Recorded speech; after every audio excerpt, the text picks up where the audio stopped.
the only thing God managed to create are organic beings. All these trees and giraffes and humans, they are just organic.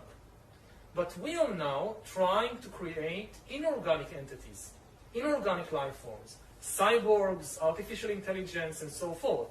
If we succeed, and there is a very good chance we will, then very soon we will be beyond the God of the Bible. How about this? Can we go from the patterns of your brain when you're looking at an image to reconstructing the image? So the way this worked was they put human beings inside an fMRI machine. They had them look at images and figure out what the patterns are, like translate from image to brain patterns. And then, of course, they would hide the image. So this is an image of a giraffe that the computer has never seen.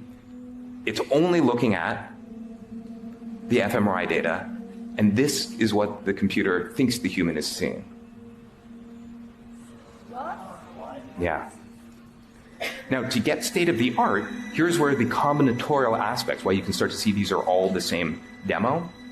To do this kind of imaging, the latest paper, the one that happened even after this, which is already better, uses stable diffusion, uses the thing that you use to make art.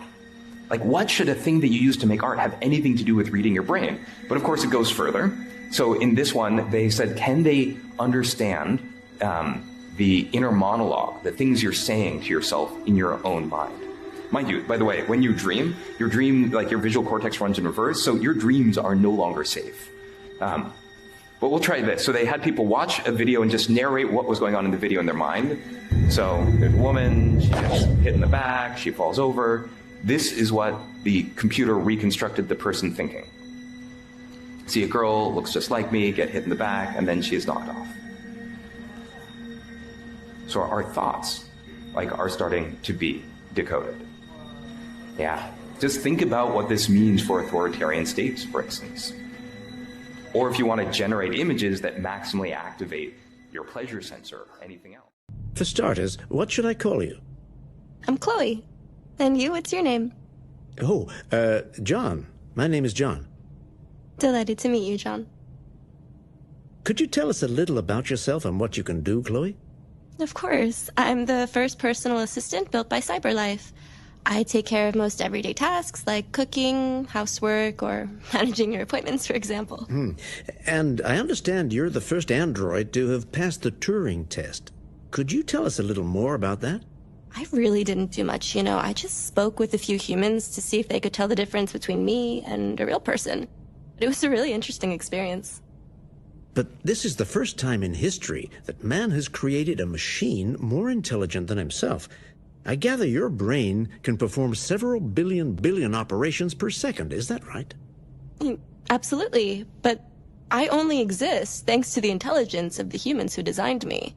And, they have something I could never have. Really? And what's that? A soul. Back here at home, Hollywood actors could soon be joining writers on the picket lines with a deadline to reach a new deal with studios just days away. One of the big issues revolves around artificial intelligence and how it can create performances that don't exist.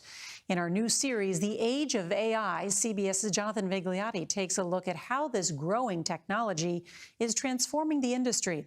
And a warning, some of the images in the report include flashing strobe lights. At the age of 80, Harrison Ford is starring as Indiana Jones, both old and young.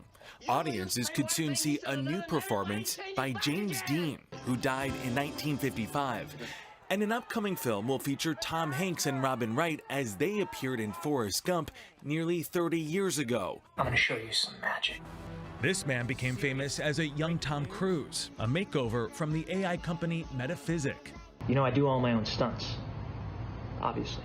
It is now immortalizing actors through image capture like this to appear in future films without ever being on set. CEO Tom Graham. There is a move now from many people to preserve their likeness that in the future could be used to create their performance. This is going to be a core asset for every performer. You know, I could be hit by a bus tomorrow, and that's it. But my performances can go on and on and on and on and on. But how that likeness is preserved, who has access to it, and who cashes in on it are key concerns of SAG-AFTRA, the union that represents actors. We're not anti-AI. It is okay for a performer's likeness, image, voice to be digitally modeled and captured, provided they know exactly what it's going to be used for and see that there are appropriate safeguards in place to make sure that that data is not made available beyond its intended use. Safeguards that currently don't exist. We need to focus heavily on the ethics and how we deploy AI. And so we need to really work hard to move our institutions very, very quickly to be able to accommodate some of these new potential outcomes. Jonathan Vigliotti, CBS News, Hollywood. What are the implications of this for the music industry? Now all you have to do is record reference vocals and replace it with a trained model of any musician you like. Yeah. You tell the young they can never become what they aspire to. Born in a cell with no one who can inspire you. Your highs are never as high as those that lie to you. Pretending that they live in the sky, lying behind your roof.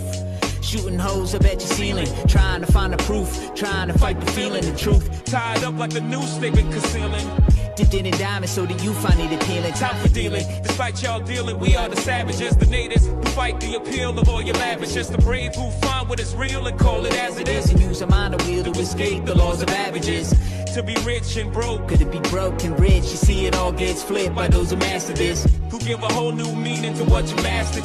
Shooting holes up at your ceiling, trying to find the proof, trying to fight the feeling, the truth. Tied up like the noose they've been concealing. Dipped in a diamond so that you find it appealing. Time for dealing, despite y'all dealing, we are the savages, the natives who fight the appeal of all your lavishes. The brave who find what is real and call it as it is. And use a mind wheel to escape the laws of averages. To be rich and broke, could it be broke and rich? You see it all gets flipped by those who master this, who give a whole new meaning to what you mastered. New Glow Baptist Church is the name of this Instagram account. This account is based on preachers' wives and ladies of the congregation, mostly black. I don't think I've ever seen a white woman on this thing. And they are scantily clad. And these are all AI images. Of church women in their drawers? Basically. Yeah. I'm confused. Did they pose for this? No, it's all AI generated. AI generated church ladies in their drawers. Up to 29,000 followers. Even worse, said Instagram account has a Patreon where they are selling the nude version of these images. Is it animated or I'm confused? It's animated, but it looks like real women.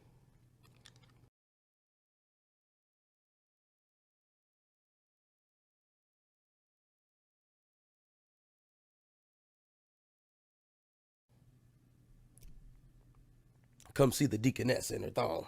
Oh my God. Yes. Christ. So people are actively utilizing AI art to create what is similar to OnlyFans. Oh my God. It was only a matter of time before they used this. Who wants technology. to see Shirley Caesar in a bustier?